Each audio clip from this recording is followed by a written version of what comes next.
Howdy, this is Slim. I want to take a moment and go over some of the highlights, these recent hikes down the Florida Trail with you. I've written some of them down. Um, Trying to do maybe just a few shorter videos to cover some of the things that I found were best for kids and easy for day hike, some of the harder hikes, some of the more scenic areas. So I'm going to go ahead and start out. What was my favorite area of section? That would have to be Alaqua. It was absolutely beautiful with the swamp gum tree lowlands and the pine forest. There was a different grade there as it went down, and that's south of or southwest of Defuniak Springs, and it's absolutely beautiful down in there. The campsite, it was a Alaqua campsite, absolutely gorgeous.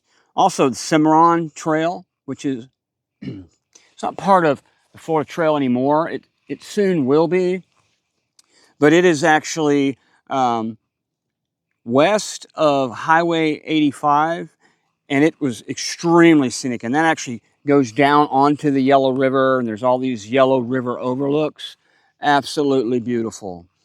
And then, of course, the Yellow River section, which is on the north side of the Yellow River, is also one of my favorites. I liked it because it was all these burnt fields where you could see far, and then it would go into these cleaned up fields that were all grass and the pine tree forest. It was beautiful. So what was the most scenic part? It would have to be the Yellow River overlook, the Little Alaqua Creek Bridge. That was absolutely beautiful down in there. That bridge, it was a two pylon bridge that crossed maybe a 20-foot creek that was flowing. A lot of fish in there. Absolutely gorgeous. Also, Carr Branch that was flowing into the Yellow River. That was beautiful as well. That's on the Cimarron Trail. So what was the most difficult section? Weaver Creek. Especially at the beginning there. I was going northbound, which starts at the Yellow River Bridge there up 87, and there were no markings, no blazes. So I got lost a few times, and it took me about 30 minutes to kind of get my bearings and figure out where I was. That was difficult. Plus, there's a ravine there, which is the Weaver Creek spot you can go down and get water. That was quite a drop, and then quite a climb to get out of that. So what was the strangest things I've seen on the Florida Trail here up in the Panhandle, Eglin, Yellow River managed area? It would have to be the crashed military jet wing. That thing was massive, and it was in the middle of nowhere, so it was definitely crashed. It was aluminum, and it looked like something from either the 60s or the 70s. It was huge. I climbed up on top of it. You could see animals had created kind of den inside there. And then there was an old ski boat on the Weaver Creek section that was just parked, dumped, basically, out in the middle of nowhere. Someone had just dumped their boat.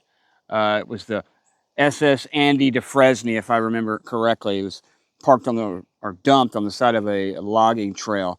Then there was a jet ski that had washed up in the slough off the Yellow River on the Cimarron Trail section, and it was all hung up on a massive cypress knee, and you could tell it was just had been, as the river rose, it would wash up, and as the river went down, it would wash back. That was definitely strange. I seen it as I crossed this bridge, this pylon bridge. My favorite section would have to be Hellfire Creek in the Alaqua section. Beautiful. I stopped and washed up a little bit. That was quite lovely down there. It dropped, and there was all these ferns, large ferns. That was beautiful. And the Turkey Gobbler Fork Bridge. That's the one and Cimarron Trail has had a massive, massive bridge, probably a 40-foot cypress tree that had been cut and hewn. That was absolutely beautiful. Little Alaqua Creek. That was nice down there. There were some large brim in there. That was a wide section, and it was all in a huge swamp. Lovely down in there. What's the best section for camping?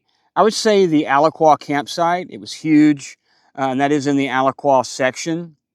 That was very nice. Dean campsite, which is in the Weaver section. That was large, and you could access that probably in a 4-mile hike. And the Bull campsite, which is over also in Aliquot, that was really nice. And it had I didn't go down to the grotto, but there is a water supply down below it. It's called the grotto. Those are some really nice campsites. What section do I recommend for day hikes?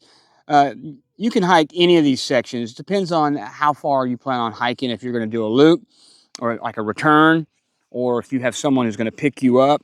So pretty much all of them you can do day hikes through the Eglin and the Yellow River managed area. You can day hike any of that stuff. That's kind of what I'm doing. Sometimes I'll camp, but I'm doing a lot of day hikes, but I am getting picked up. And what sections are best for children? Pretty much all of them are. I don't recommend the Cimarron Trail for children, and I don't recommend the Weaver Creek section.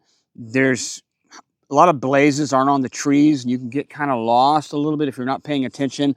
And they are swampy and boggy, and so there'll be a lot more critters, bugs, and stuff. So yeah, and I'll get back with you guys as I do more hikes, but I thought I would stop and just give you guys a little short, concise list of what I thought were the best and to-dos and the don'ts in some of these sections. See you next time.